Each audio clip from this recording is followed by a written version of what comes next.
Et ces liens seront définitivement rompus. Ces liens spirituels seront rompus. Peut-être toi-même, depuis que tu es né, tu n'es pas allé vers les idoles ou les féticheurs.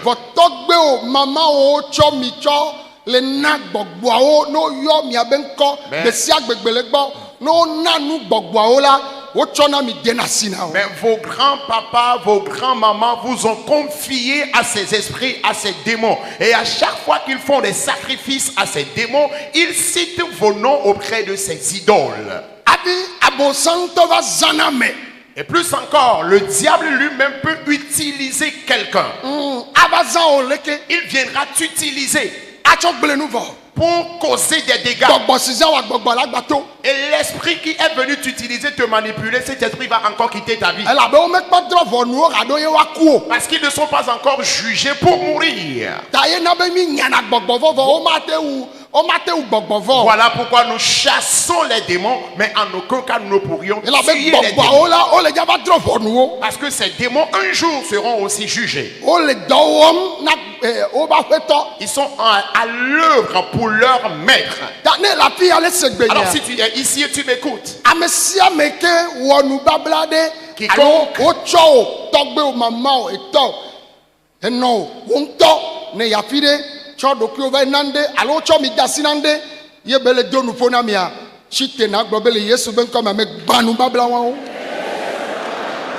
quiconque ayant fait une alliance toi-même ou tes parents, tes grands-parents ont confié ta vie, ton âme à une idole, lève-toi et déclare: je brise ces alliances.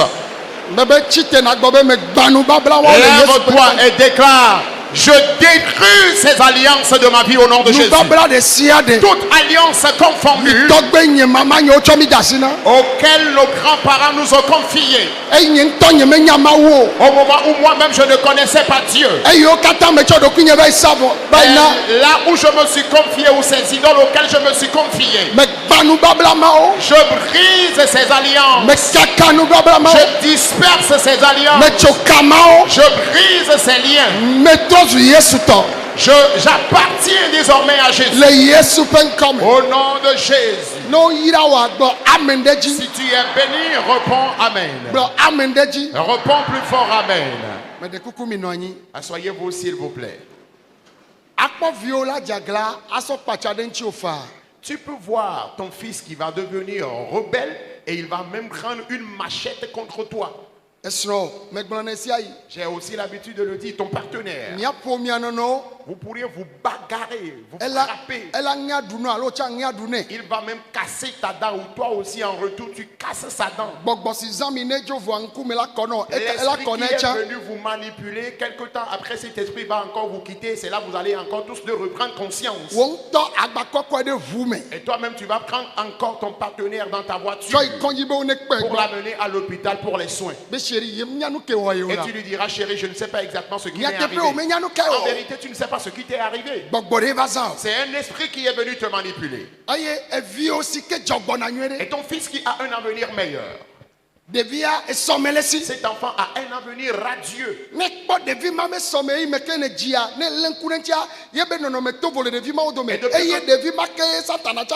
Et depuis que cet enfant est né, tu verras qu'il est différent parmi tes enfants. Et c'est le même enfant que Satan aussi a ciblé parmi tes enfants. Il va semer la rébellion en lui, l'impolitesse en lui, la kleptomanie en lui, la désobéissance. Et lorsqu'il va commencer par grandir, il sera animé de nymphomanie ou de satyriasis, de l'alcoolisme, de la fréquentation des boîtes de nuit ou de la prise de la drogue. Il introduit ces vices en cet enfant. Et ton enfant d'un seul coup va changer de caractère. Et toi-même tu seras étonné de voir cela. C'est lui qui était le plus intelligent de sa promotion. Ils vont arracher son intelligence et l'enfant deviendra nul dans ses études.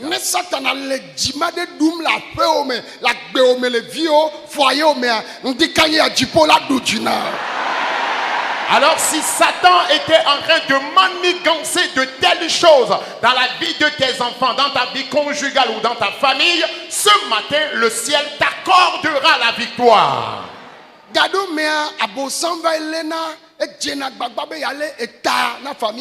Parfois, le diable fait l'effort d'attaquer celui qui est à la tête de la famille. La tête de la famille. Que ce soit l'homme ou encore la femme. Et il sait très bien que s'il arrive à maîtriser l'homme, et là, il a vaincu toute la famille. Ou s'il arrive à maîtriser la femme, il pourra dominer peut-être les enfants, mais ne pourra pas dominer l'homme.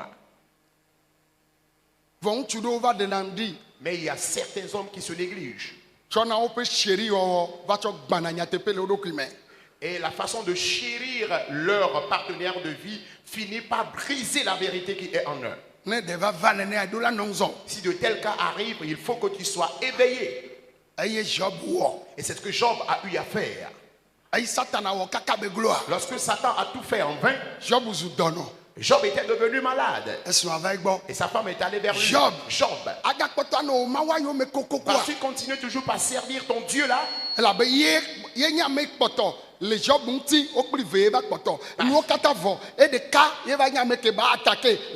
Parce que c'est elle seule qui était encore avec Job. Et Satan savait que c'est cette dernière qu'il allait attaquer pour avoir la victoire sur Job.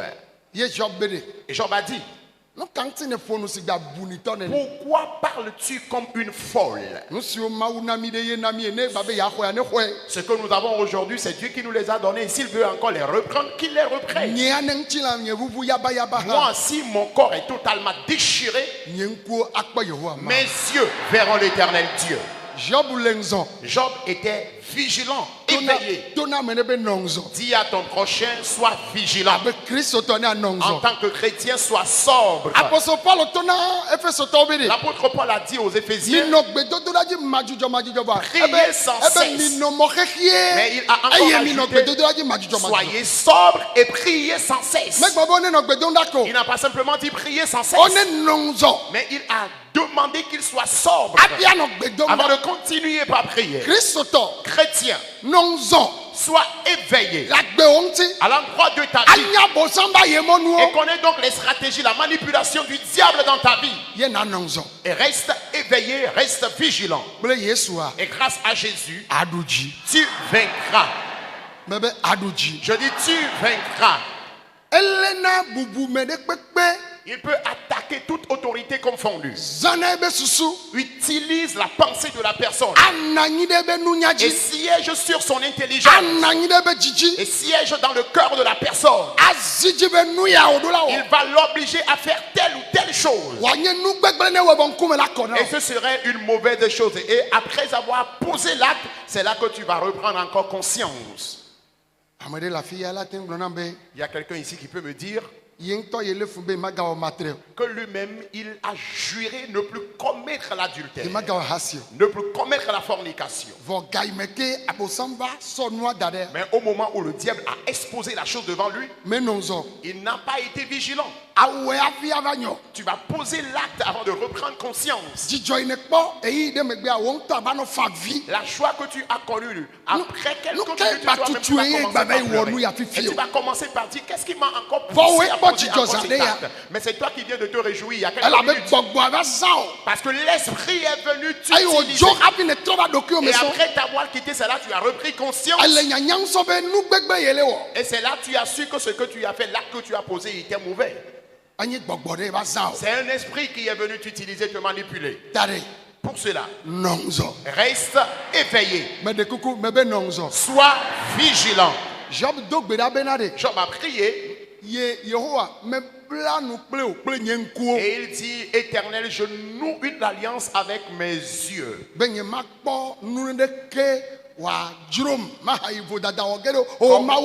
Mes yeux ne verront pas quelque chose qui va encore m'attirer pour me pousser à commettre un péché contre toi. Vous savez que la prière a des faits. les fruits de la langue, prononcer, faire des déclarations. Je noue une alliance avec mes yeux. Ce qui veut dire que nous sommes des humains. Tu peux être un homme et voir une autre femme que tu vas désirer. Tu peux être une femme et voir un homme que tu pourras aussi désirer. Si tu ne fais pas attention, tu iras vers l'échec. Dieu avait élevé David, mais malheureusement David n'avait pas noué une alliance avec Dieu par rapport à ses yeux. Dis, répète avec moi, Éternel, je noue une alliance avec mes yeux.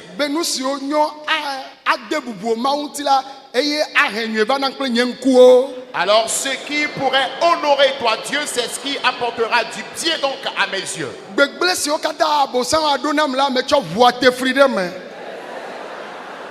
Toutes les mauvaises choses que le diable placera devant moi, je raye cela par le sang. Si tu vas cibler de tes yeux une mauvaise chose, pour que tu puisses voir cela et que ta vie soit détruite, aujourd'hui même que Dieu te donne la victoire. Que Dieu te donne la victoire. Amen. On répond tous Amen.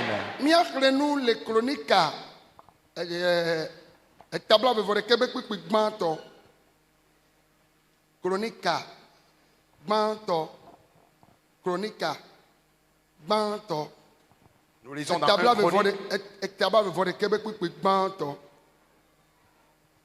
1 Chronique 21, le verset 1er.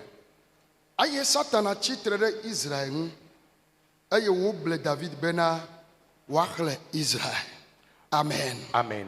1 Chronique, le chapitre 21, le verset 1er nous dit: Satan se leva contre Israël et il excita David à faire le dénombrement d'Israël. Amen. Est-ce que vous êtes là?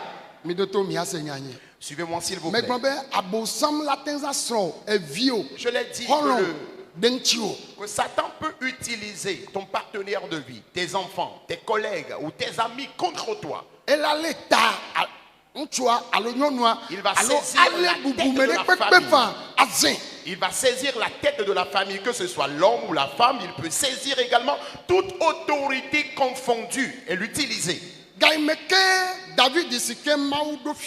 Alors, David que Dieu a établi roi, et il dirigeait les 12 tribus d'Israël. Et Dieu se réjouissait de lui. Et le peuple était dans la paix. Et le peuple de Dieu aimait aussi Dieu à l'époque. Et la Bible déclare que le diable a longtemps réfléchi. Qu'est-ce que je dois faire d'Israël? Amen. Amen. Que dois-je faire d'Israël? C'est David que je vais d'abord saisir. Qu'est-ce que je vais faire de cet homme? Je vais l'exciter à faire le dénombrement d'Israël. Et la Bible déclare que David s'est levé. Il a appelé ceux qui s'occupent du dénombrement. Il a demandé qu'on fasse le dénombrement des 12 tribus d'Israël. Que personne ne soit épargné. Suivez-moi s'il vous plaît. Et en ces temps, Dieu a interdit à ce que les prophètes et les lévites soient comptés. Parce que Dieu a fait de ses serviteurs ses représentants. Ce qui prouve que ce n'était pas normal à ce que ces prophètes et lévites soient comptés. Mais lorsque le service de dénombrement a été envoyé, il a recommandé au service de dénombrement de compter toutes personnes confondues. Le service où l'envoyé dans un premier temps lui a reproché cela. Au roi, nous ne pourrions pas dénombrer tout le monde. Il dit, c'est moi qui te recommande d'aller dénombrer toute personne confondue. Avec ce que tu es en train de dire, raconte aussi les prophètes. Il faut dénombrer tous les serviteurs de Dieu. Il est allé effectivement pour le dénombrement. Il est revenu avec l'effectif. La Bible a précisé l'effectif dans ce passage. Le verset 13 de 1 Chronique, le chapitre 21. Amen. Amen. David Alors. Amen. Amen. Les Français, mais. Alors le 13e verset de 1 Chronique, le chapitre 21 nous dit, David répondit à Gad, je suis dans une grande angoisse. Oh, que je tombe entre les mains de l'Éternel, car ses compassions sont immenses, mais que je ne tombe pas entre les mains des hommes.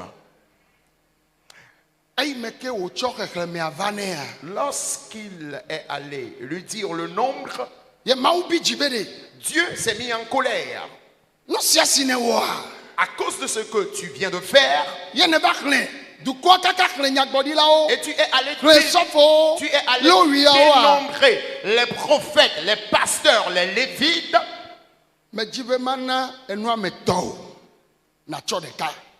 Je te présente 3 fléaux. Tu choisiras un d'entre les 3. La maladie, la famine et l'épée. Prends une de ces 3 choses, un de ces 3 fléaux. Il a dit à Gad, je suis tellement dans l'angoisse. Alors l'esprit qui est venu le manipuler, l'esprit est parti, alors il a repris conscience. Je ne sais exactement ce qui se passe. Je suis c'est seule sa grâce qui peut me venir au secours. Ah mais non. Dieu a voulu prouver qu'il demeure Dieu. Mais écoutez, la Bible nous dit que Dieu s'est mis en colère. Et les enfants d'Israël, le verset 14, l'Éternel envoya la peste en Israël et il tomba 70 000 hommes d'Israël. Vous voyez un peu? Lorsque le diable avait ciblé donc Israël, il est allé saisir David. Ce qu'il a fait, cela a suscité la colère de Dieu. Et la peste est arrivée. Cette peste a fait tomber 70 000 hommes d'Israël. 70 000 hommes. 70 000 hommes ont perdu leur vie. David lui-même, il était encore vivant. Lui, que Satan est venu manipuler, lui-même il était là. Lui, que Satan est venu utiliser, il était encore là. Lui, il est là. Alors si le diable veut saisir ton partenaire de vie pour entraîner des douleurs et de l'amertume dans ta vie, saisir ton enfant pour entraîner des douleurs et amertume dans ta vie, pour te nuire, ton directeur ou ta directrice, parfois même il cherche à utiliser le directeur ou la directrice pour détruire le service, l'entreprise ou encore la société. Lorsque l'esprit du diable descend pour briser l'entreprise, ce que le diable lui propose, s'il ne reçoit pas promptement le discernement, c'est lui-même qui serait encore en colère. Il serait en train de détruire davantage le service de la société. Il serait en train de détruire l'entreprise davantage. Tu vas te poser la question. Est-ce que le directeur vraiment il est en lui-même? Cela ne vient pas de lui. Le diable est descendu pour le détruire, pour le nuire. Pour détruire également la vie de ses enfants. Je voudrais dire, depuis que Satan est tombé du ciel,